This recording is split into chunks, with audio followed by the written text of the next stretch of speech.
My name is Shirley Self, and I'm here to talk astrology. And today I wanted to introduce you to Jane Roberts. You might know her as the woman who channeled the Seth material. I have here a Seth book, my favorite Seth book, The Nature of Personal Reality.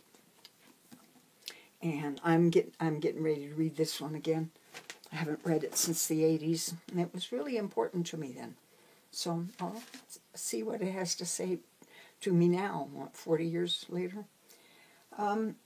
So this is Jane Roberts. She was born May 8th, 1929 at 11:27 p.m. in Albany, New York. She's a first degree Capricorn rising. That Saturn's right there on the ascendant, right on the 12th house side, and 29 degrees Sag retrograde. That's a critical degree. Over here we have Uranus at 10 Aries and Venus at 22 Aries, and Venus is retrograde. We've got Chiron here at 10 Taurus, the Moon at 16 Taurus, the Sun at 18 Taurus, and we've got the North Node here in 21 Taurus in the 5th house, and it's tightly conjunct to Jupiter at 21 Taurus. We've got Mercury here in 8 Gemini. The Pluto's at 16 Cancer, Mars at 28 Cancer, Neptune at 29 Leo retrograde, and it too is in a critical degree. South Node up here in the 11th house. Okay, so this woman channeled Seth. So let's look at her psychic houses. The psychic houses are the 12th, the 8th, and the 4th. And she has all the psychic houses occupied. And this grand trine here between Neptune, with Neptune, Saturn, and Venus, and they're all retrograde. They're the only retrograde planets she has. And so what that tells me is this configuration, again, is now ready to be used. It's available to her again. Let's see. I covered that. The South Node here. Now she's a 28.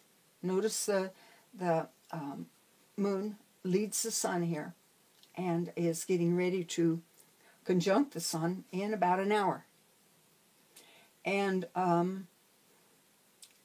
the Sun and the Moon conjunction here, I looked in the ephemeris, and it was a total solar eclipse at 18 degrees, 7 minutes of Taurus. And so in a couple of hours when this Sun had moved over here, it was the next day, but she is the child of that eclipse, and that eclipse right on her Sun, eclipse of the Sun right on her Sun, really showed that she had an important job to do this lifetime. And okay, the South Node up here is, and remember that the eclipses happened right on the nodes. Both of them have to be real close to the nodes of the Moon and for that eclipse to happen, because that's where the Moon crosses the path of the Sun.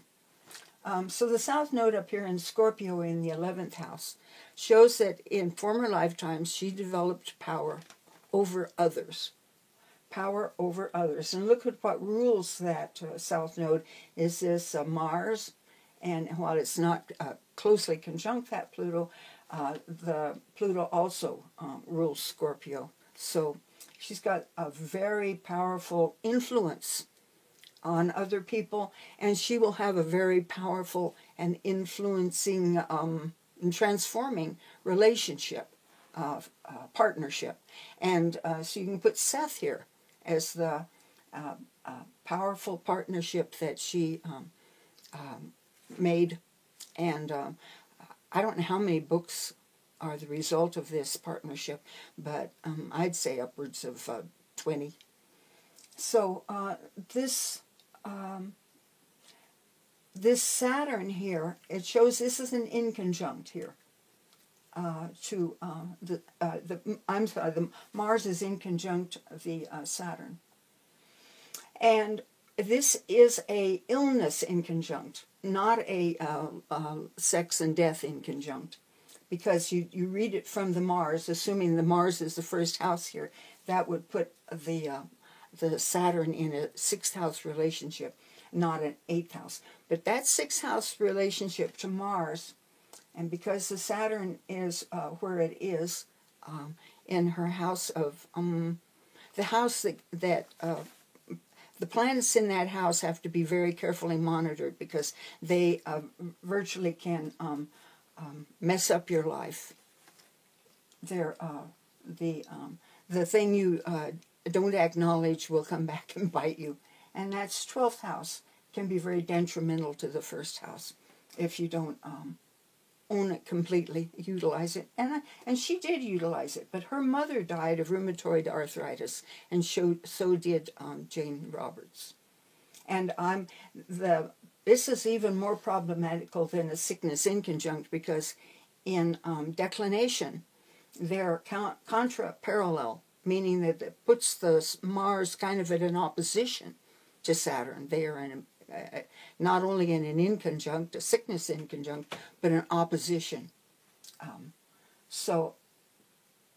And I think that, and because the Mercury here is right on the cusp of the house of sickness, and I think had a lot to do with the fact that she got her mother's, that she too, it was a genetic predisposition.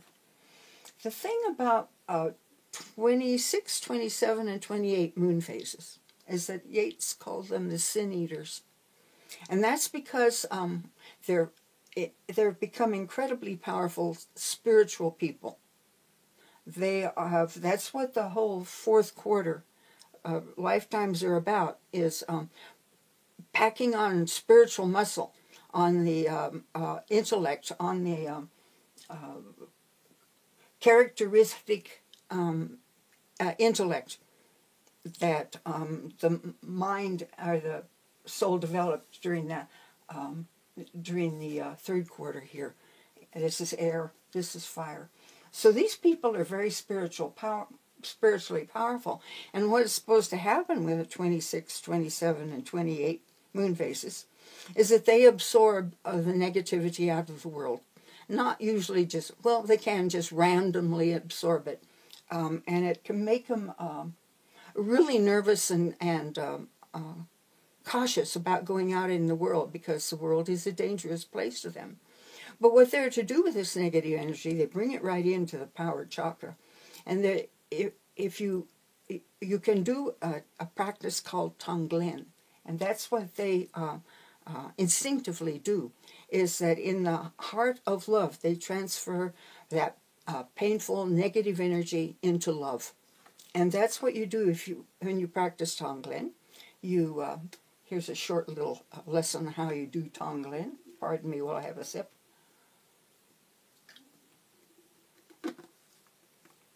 You center yourself in the heart of love. And then, and you're breathing deeply into the hara, the power chakra right there at the belly button. And you center yourself in the heart of love. And then you choose something that bothers you, that some wound or some burden that someone you love is carrying. And you breathe in that burden, and you breathe out love. And you breathe in that burden, and you breathe out love. And it is changing things. I had trouble believing this until I had a friend whom I watched do this for her mother. Her mother was frail anyway, and pre-diabetic, discovered to be pre-diabetic. And my friend was the one that got the diabetes, and it took her some while to defeat it, but she's well now, and her mother was spared. Her mother never got diabetes, and the next time she was checked, she was no longer pre-diabetic. So it works. And anyway, these people do Tonglen. That's what they're to do. And I think that this the Scorpio Taurus nodes have to do with that doing that Tonglen of purging the world of pain and sorrow. Because the South Node up here shows her vulnerability. It's ruled by this powerful Mars, the Mars and Pluto over here. Vulnerability to the wounds of the everybody.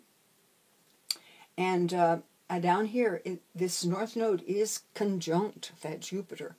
And to be able to breathe that through the heart and to transfer that negative energy into love was her one of the abilities that she had. And it also goes with, 28 does not have to reincarnate if they've done their work. And the work that a 28 is left for a 28 to do is to, the thing about the whole fourth quarter, those spiritual Merlin people, is that they're very willing and able to sacrifice the physical for the benefit of a spiritual understanding or greater spiritual power. For instance, we've got Evel Knievel with a moon phase 27, and man spent about as much time in the hospital as he did on his more in the hospital than he ever did on his motorcycle. But this attitude of the earth is expendable is one that 28 has come back to rectify.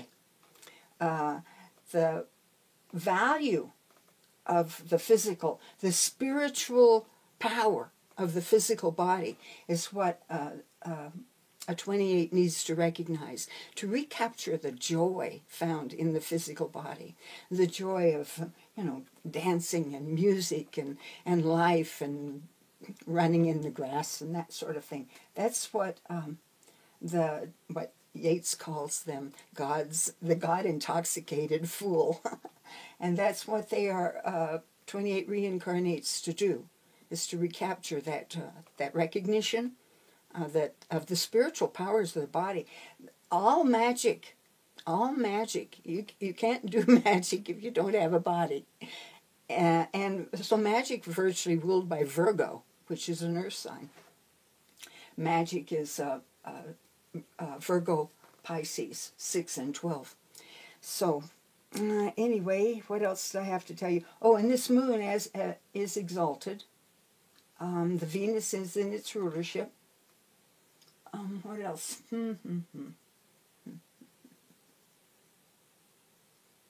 I think, let's talk about this Chiron. We've got Chiron conjunct both the moon and the sun. Chiron, as you know, is the wound that lets the light in, the crack in the egg. So Chiron is virtually your door to your hero's journey.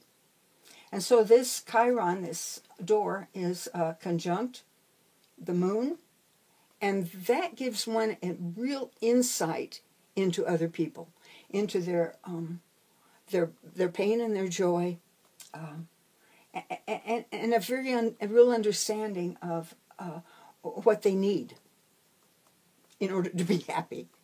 And the Chiron conjunct the sun is a feeling of destiny, a feeling of there's a really important job I need to do, and Jane Roberts did it. She wrote these amazing books with the help of her friend, her partner Seth, and I have to say that being a channel does not look like it's easy.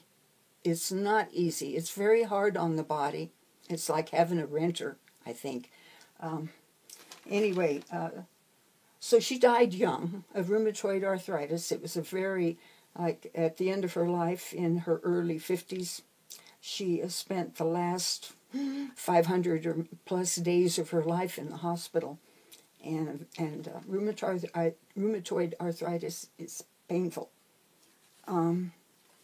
Let's see what else we got. Okay, the Mercury here is conjunct a fixed star, Aldebaran, the eye of the bull. It's a royal star.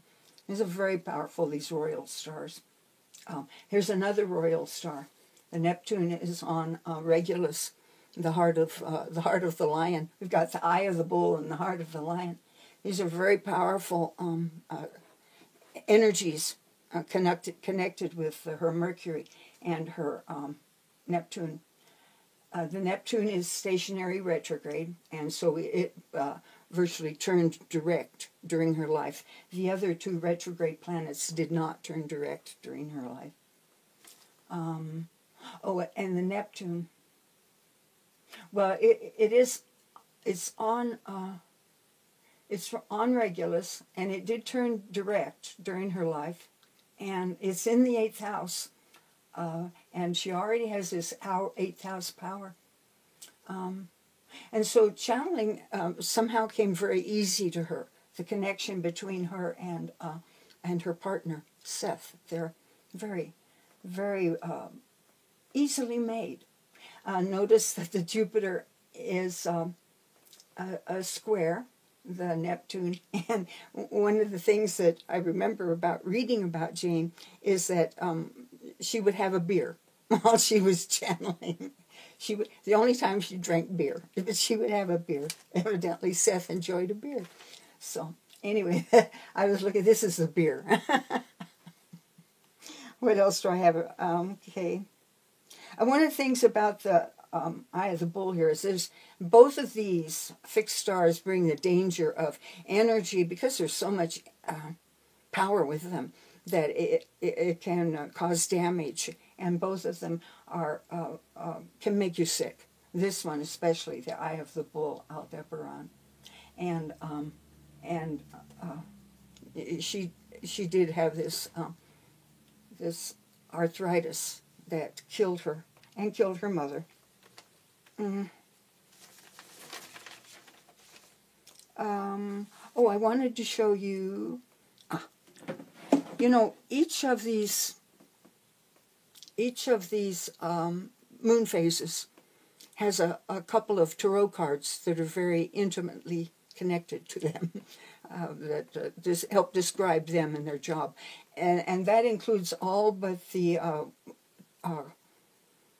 phases on the angles, like phase 1 and phase 15 only have one card.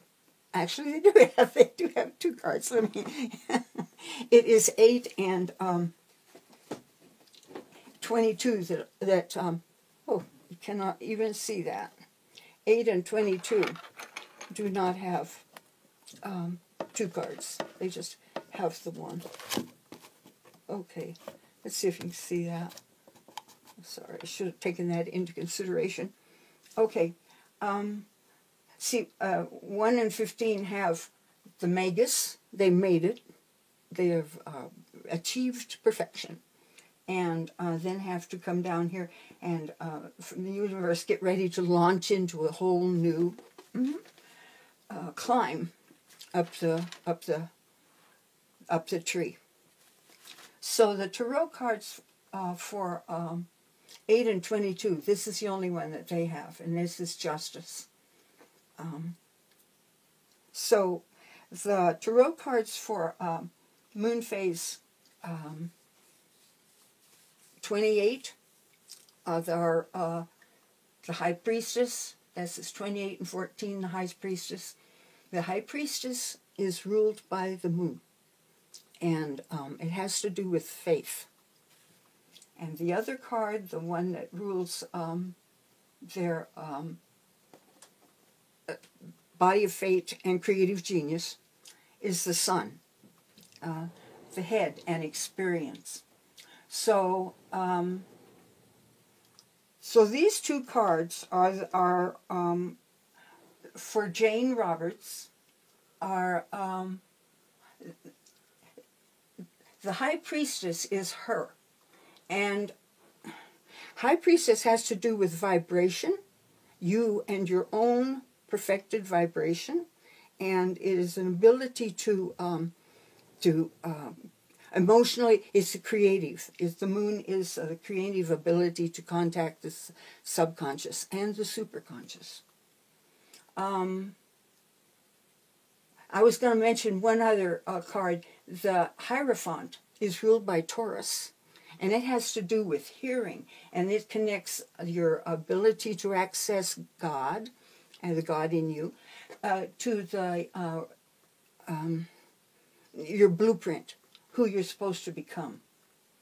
And this is Taurus, the drum of the body, is the connection between your God, inner God, your God, and your connection to who you want to become, who your soul wants you to become this lifetime. So that's Tarot. Her cards are the sun and the moon, and I really appreciated that. I like that. She is such an exemplar of ability to connect with her own higher spiritual powers. And so that's Jane Roberts, and I'm doing well, and I hope you are doing well.